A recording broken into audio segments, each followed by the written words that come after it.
Just explaining about priorities for Vancouver, which we have as an acronym HOT, which is housing, overdoses, and transit. Of course, we have quite an ambitious transit plan in Metro Vancouver, where we've completed the first two phases, and now we're moving on to the third phase.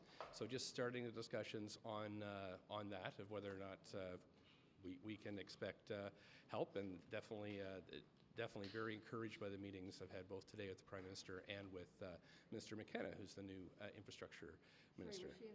She's not met her. Where do you land on the issue of both Bill C-69 and C-48?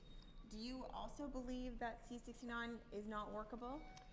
I've been focusing on my duties as a mayor, and so mainly focusing on my priorities, which are the housing, the overdoses, and transit. I am, of course, briefed, but those didn't come up in the meeting, those bills. Are you concerned, though, that the federal government seems to be saying now that they're open to changing those bills, to changing environmental evaluations? Yeah, I do follow that with interest, but I'm no longer in Parliament. I'm the Mayor of Vancouver, and I'm focused on those issues. But I imagine you have convictions and Do. positions. I do.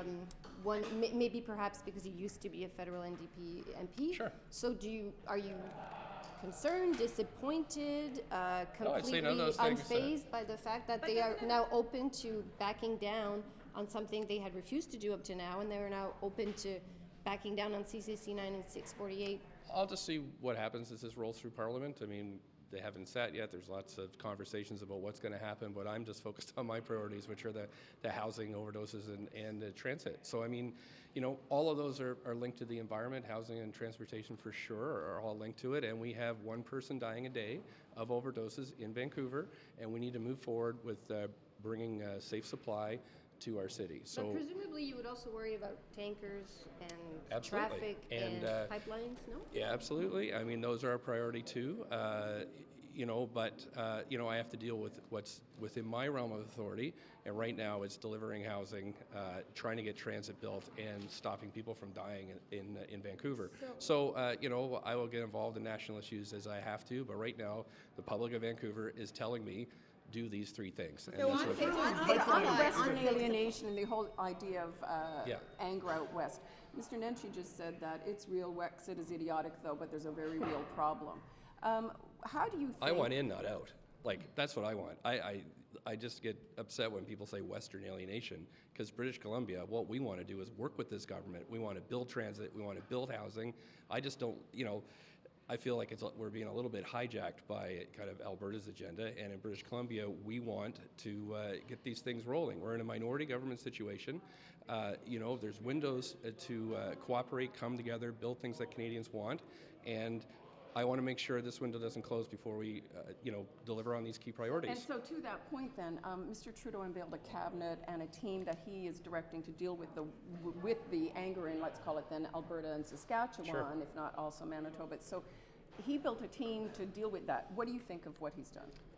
I'm meeting with ministers right away. The first meeting that the new infrastructure minister took was with me to discuss our transit plan. That's what I was hoping for, and I feel very positive coming out of those meetings. And I think that's my job as mayor, is to try to make the best case we can to Ottawa as to what our needs are. And I feel, how much better can I do? The cabinet was just appointed yesterday. Don't worry, be happy. Is that what your message was? No, I'm saying that I want to work together. That's what we did before the election. There was massive housing investments in Vancouver, in the region, in Metro Vancouver region, and I want that to continue. And this is the best way I can make it happen, is to come forward and say what I think the citizens of Vancouver, residents of Metro want, and hopefully they'll be included in throne speeches. What did he say on safe supply? What did he say? You mentioned bringing in safe supply. So what does that mean, and what was his response? Yeah, we have an application right now in front of Health Canada that we're waiting to see if we get funding for. This is through Vancouver Coastal Health, and so I'm trying to set up a meeting with the new health minister, which I hope will come very quickly, because I know that she is our harm reduction expert, and I'm so excited about her appointment as health minister. Did you just to finish on the opioid? Can I just on the opioid? What did he say? That he wants to work together. just like on the other files. And so, but it's up to us as local leaders to come forward with proposals, and then to try to, because I think Vancouver Public, we opened the first, safe supervised consumption site in the early 2000s. We're always ahead of the country when it comes to innovative policies to help the people in the most need. What specifically are you asking for when it comes to safe supply? Right now, we have an application in front of Health Canada that we want funded. I think it's a $6 million proposal to allow the distribution of diacetyl morphine, and we'll hopefully we'll get that funding. If not, we'll come back and try to get other funding. And did he seem open to that? And did you discuss decriminalization? I think the Prime Minister is gripped with one person a day dying in Vancouver, and this is a problem that's spreading right across the country. I think he's gripped by this and open to having conversations, and then looking to us for lead with healthcare professionals to try to figure out the best solutions to these problems. So I'm very encouraged by that and grateful.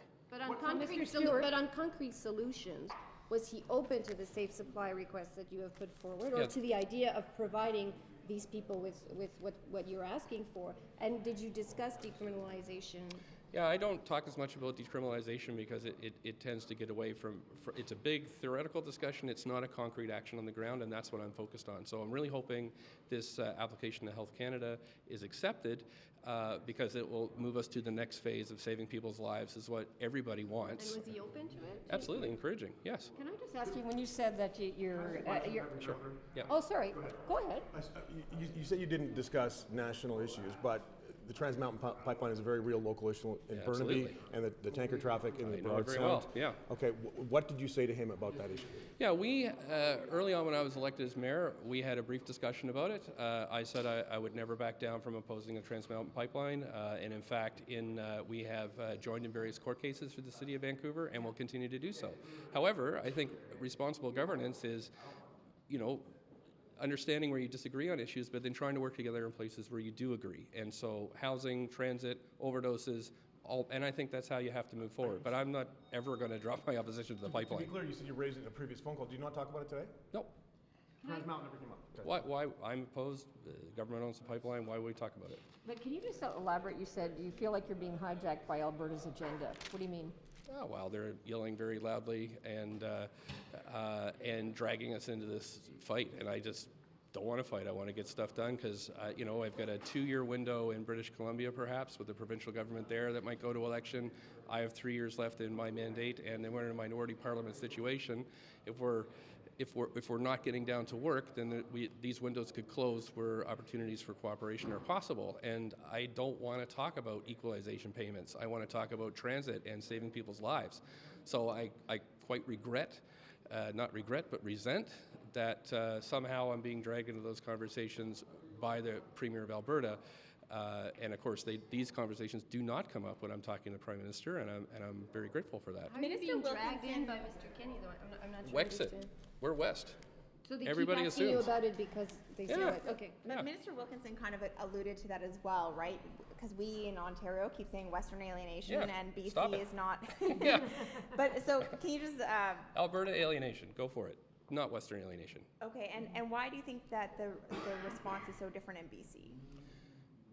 Well, because I guess Like, I we know have it's different different priorities. Yeah. We have different priorities. And I'm telling you, I get a report every day about people dying in my city because of drug overdoses. I don't get any emails about equalization payments. And people want action, and they want it now. I have a housing crisis. I have people dying every day. I've got first responders who are burned out because they're reviving people 5, 6, 7 times from drug overdoses. And then we have transit that needs to get built. Our transit ridership has increased 20% since 2016. That is a massive increase.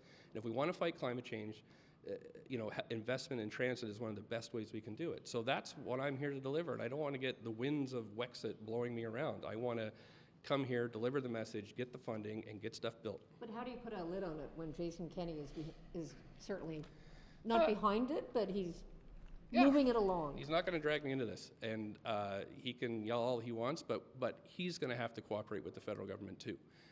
Transit won't get built in Calgary without federal investment, without provincial investment. So he's going to have to probably drop this if he's going to want to help his cities.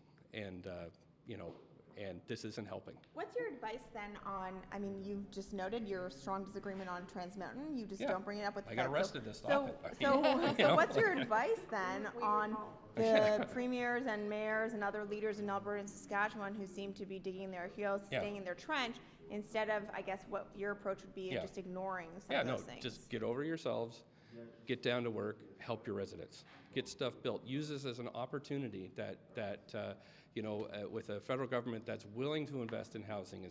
There's a whole national housing strategy that needs to be tapped. There's a whole possibility of transit being built in cities. Get down to work on that. But does that not ignore the real economic anxiety that Albertans and Saskatchewan Well, I mean, face? that's, maybe it does, but that's not my priorities. Okay. Thanks very much. Alienation in other parts of your province? Nobody talks to me about it. They're like, get me out of my car and into a bus. That's what they're saying. So I don't, maybe there is, but you'll have to talk to some other mayors about that. But again, BC, we're focused on delivering for folks there and not squabbling about transfer payments. So thanks very much. Thank you.